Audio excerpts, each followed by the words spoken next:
আসসালামু আলাইকুম, কেমন আছেন? আলহামদুলিল্লাহ, আল্লাহর রহমতে তো ভালো আছেন। আপনারা তো মেলার আয়োজনে ছিলেন একদম শুরু থেকে।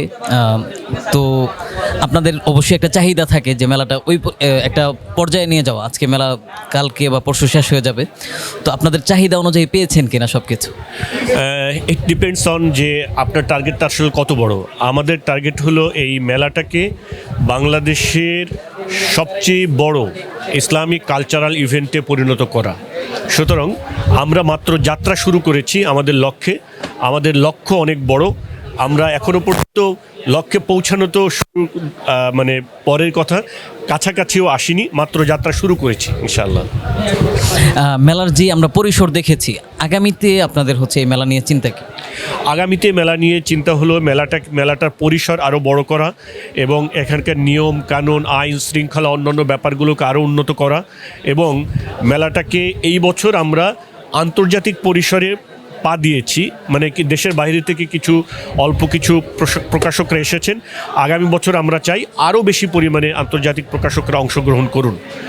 সো এটাকে একটা ন্যাশনাল এবং ইন্টারন্যাশনাল মানে মুসলিম কালচারাল ইভেন্টে পরিণত করা, এটা আমাদের একটা লক্ষ্যের একটা অংশ। আমরা ইসলামিক বইমেলা নিয়ে অনেকের কাছে অনেক অনুভূতি জানতে চেয়েছি। আগামী বছর আরও কি অ্যাড করা যেতে পারে এই বিষয়ে আমরা অনেকের কাছ থেকে মন্তব্য নিয়েছি। তো আপনি আয়োজক হিসেবে আমি তাদের পক্ষ থেকে একটা বিষয় বলতে চাই যে ওনারা মেইন স্ট্রিম মিডিয়ার বিষয়টা অনেকে তুলে এনেছেন। এই গ্যাপটা থাকার কারণ কি ছিল, বা হচ্ছে এটা নিয়ে আপনাদের কি বক্তব্য? এই ব্যাপারটাকে আপনি সামগ্রিকভাবে বুঝতে হবে যে এখনও পর্যন্ত এই দেশে পরিকল্পিতভাবে এবং ষড়যন্ত্রমূলকভাবে ইসলামকে এবং ইসলাম সংশ্লিষ্ট সব কিছুকে একটা মার্জিনালাইজড অবস্থায় রাখার চেষ্টা করা হয়। রাষ্ট্রযন্ত্র, মিডিয়া এবং সব কিছুর ভেতর দিয়ে ইসলামকে একটা কোটায় রেখে দেওয়া, মার্জিনালাইজড একটা জায়গাতে রেখে দেওয়া, একটা কর্নারে রেখে দেওয়া। এবং এই যে মেইনস্ট্রিম মিডিয়ার ব্যাপক অংশগ্রহণ না থাকা, এটা সেটারই একটা অংশ। এরপরেও আমরা এবছর চেষ্টা করেছি মিডিয়াগুলোকে এঙ্গেজ করতে। তাদের অনেকে আংশিক কিংবা অল্প হলেও এবার অংশগ্রহণ করেছে। আমরা আশা করি নেক্সট থেকে তারা এই জিনিসটা যদি উপলব্ধি করে যে এটা 90% মুসলমানের একটা দেশ, এই দেশে ইসলামকে মার্জিনালাইজড করে রাখা, কর্নার্ড করে রাখা, কোটায় ফেলে রাখা, এটা আলটিমেটলি চলবে না। ইসলাম হবে এই জাতির প্রধান উপজীব্য, প্রধান উপাদান এই জাতিসত্তার বৈশিষ্ট্যের দিক থেকে। সুতরাং আগামী দিনে তারা তাদের এই ভুলটা বুঝতে পারবেন এবং তারা মেলাকে সেইভাবে কাভার করবেন যেভাবে এই দেশের জাতীয় যে কোনো ইভেন্টকে কাভার করেন। এটা তাদের কাছে আমাদের প্রত্যাশা।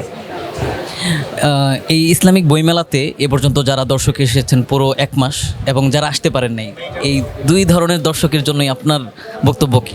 আমি তো দর্শক বলছি না, আমি পাঠক বলছি। আপনি তো দর্শক বলছেন, বই দেখতে।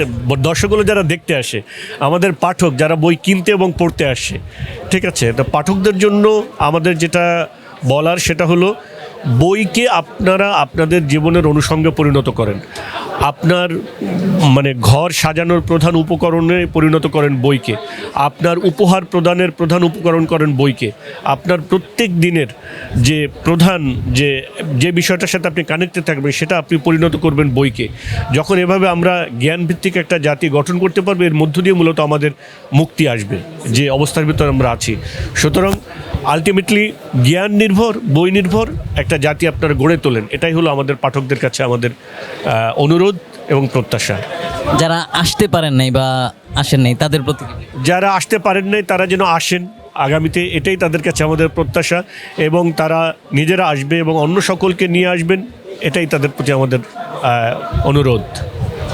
আগামী 21শে বইমেলাতে ইসলামিক স্টলগুলা কেমন দেখতে চান? আগামী 21শে বইমেলায় তো আমরা পার্টিসিপেট করি। এটা আমার বিগত ফ্যাসিস্ট আমলে এটা তো অনেক রকম মানে অবদমিত করে রাখার চেষ্টা করা হয়েছিল। সেখান থেকে আমরা অনেকটা বেরিয়ে আসতে পেরেছি এবং আশা করি এবছর এটা আরও বেরিয়ে আসতে পারবো ইনশাআল্লাহ।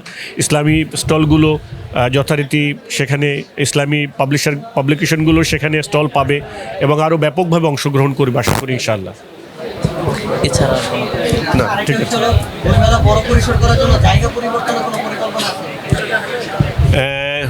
জায়গা পরিবর্তনের যে ব্যাপারটা আমরা যথাসম্ভব চেষ্টা করব এখান থেকে আরও বেশি এক্সপ্যান্ড করা যায় কিনা আশপাশের যে রাস্তা এবং পাশের যে জায়গাগুলো আছে এগুলোতে। যখন আমরা দেখব যে এখানে এটা আমরা সংকুলন করতে পারছি না, তখন আমরা বিকল্প হয়তো অন্য কোনো চিন্তা করবো ইনশাআল্লাহ। আমরা তো এই বছর দেখলাম যে ডিসকানেক্টেড হয়ে গেছিল মাঝখানে একদিন যে খেলাকে কেন্দ্র করে মাঝখানে একটা রোড আছে। ভবিষ্যতেও তো এই সমস্যাগুলো হবে। হ্যাঁ, এটা তো আসলে একটা সংকট থাকে, কারণ এখানে অনেকগুলো ন্যাশনাল স্টেডিয়াম আছে, ন্যাশনাল মস্ক, যেটা এটা একই জায়গাতে। সো এটা কনফ্লিক্ট করে অনেক সময়। তো স্টিল এটা তো একটা ব্যাপার আছে যে বাইতুল মুকাররম আসলে একটা কালচারাল, মুসলিম কালচারাল একটা সেন্টার হিসাবে পরিচিত। এখান থেকে হুট করে আমরা শিফট করার প্ল্যান করব না যতক্ষণ না আমরা বাধ্য হই, কিংবা যতক্ষণ এখানে সংকলন করতে পারি। এরপরে যদি না পারি তখন আমরা অন্য কোথাও হয়তো চিন্তা করব ইনশাআল্লাহ। ভবিষ্যতে আমরা দেখছি যে অনেক ইসলামিক প্রকাশনা নেই, ভবিষ্যতে কি তাদেরকে আনা যায় কিনা? আমি জানি না নেই কেন, কারণ হলো মানে এখানে তো আমার জানা মতে ম্যাক্সিমাম বা অধিকাংশ পাবলিকেশনই আছে। এইটা হলো যে দীর্ঘদিন ধরে মেলায় অংশগ্রহণ না করা, কিন্তু মেলার যে এই রূপ, এইটা অনেকেরও অজানা। দীর্ঘদিন ধরে তারা বুঝে নেয় যে এই মেলাটাও একটা জাতীয় বইমেলার মতন পরিসরে চলে আসছে। তো দীর্ঘদিন থেকে অনেকেই মনে করে যে বইমেলা, ইসলামী বইমেলা মানে তো আসলে তেমন কিছু না। সো ওই জায়গা থেকে তাদের অংশগ্রহণ না করার একটা কালচার আছে। তো আশা করি যখন এই মেলাটা এই পরিসরে আসছে, এই রূপে আসছে, তখন তারা দেখবে এবং আগামী দিনে পার্টিসিপেট করবে অবশ্যই ইনশাআল্লাহ। জি, আপনাকে অনেক ধন্যবাদ আমাদেরকে সময় দেওয়ার জন্য। ধন্যবাদ। জি, আসসালাম।